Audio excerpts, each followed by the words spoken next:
Good evening, children. I hope everyone are doing fine. Let us continue with the chapter, that is chapter number 6, Physical Change and Chemical Change. Today we will be studying about the topic rusting of iron and crystallization.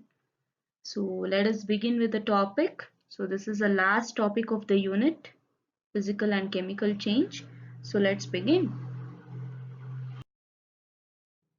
Coming to rusting of iron, this one you people have learned in the previous topic when I was explaining chemical change, right?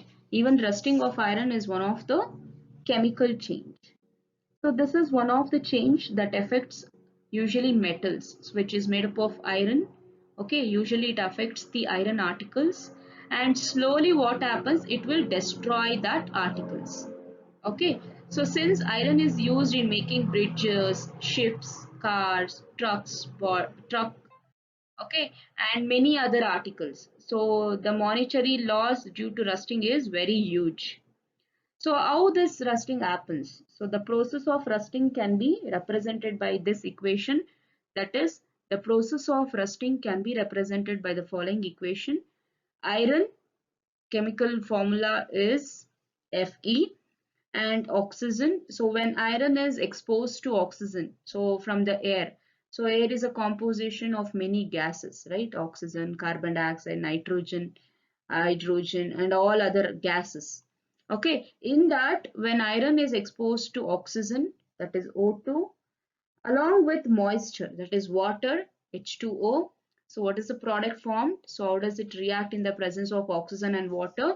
It forms a rust, that is said to be iron oxide, that is Fe2O3. For example, expose one iron nail outside your house.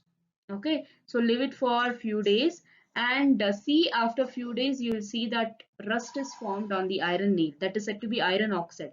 If you touch that, it will be like a brownish color. Okay, so when you expose this iron in the presence of oxygen and water, you see that rust is formed, that is iron oxide. Okay, so for rusting, the presence of both oxygen and water and also water vapor is so essential. Okay, so without these, the rusting doesn't happen. And how do we prevent this rusting? So as we know that rusting causes huge loss. Okay, so how do we prevent that? We will see it in the next slide.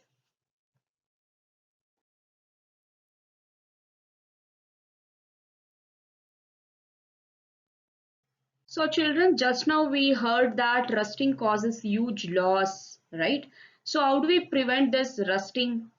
So is there any methods to prevent this rusting? Yes, of course, there are few methods to prevent this rusting. So one of such is painting, oiling and greasing. So if we paint the metals, so what happens? This paint coat acts like a preventing layer for metals.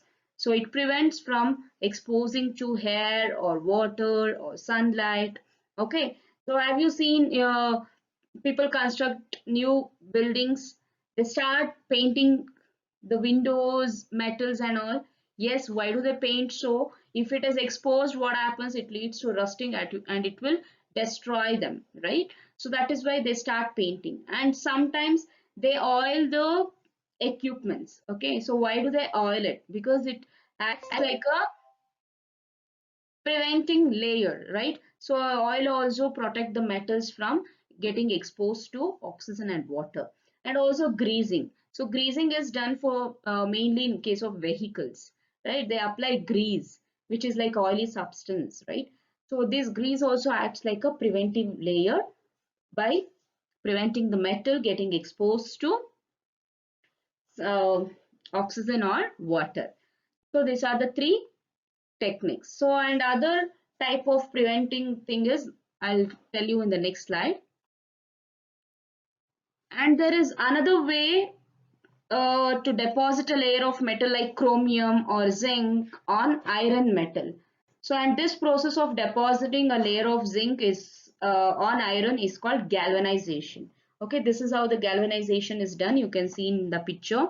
So they're taking a large metal and they're dipping in zinc. Okay, and sometimes they also use the chromium layer for metals like iron. So it acts like a protective layer, and this process is called galvanization. So the iron pipes we use in our homes to carry water are galvanized to prevent rusting.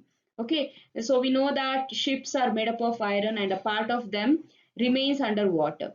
So on the part above water also, so water drops keeps clinging to ship's outer surface. Moreover, the water of the sea contains many salts, right? The salt water makes the process of rust formation very faster. So therefore, ships suffer a lot of damage from rusting in spite of being painted.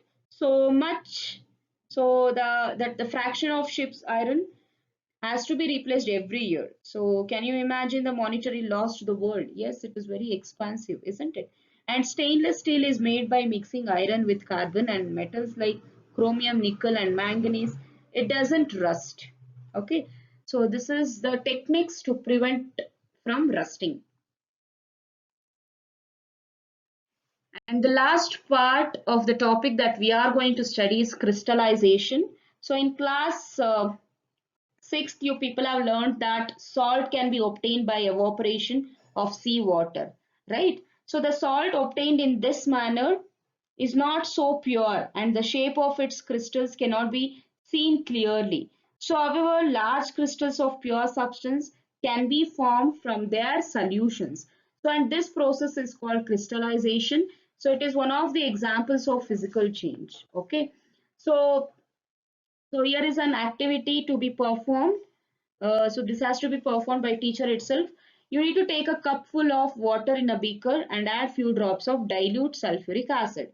So you need to take dilute sulfuric acid in a beaker and heat that water. Start heating that water. So when it starts boiling and copper sulfate powder, add some copper sulfate powder slowly while stirring continuously.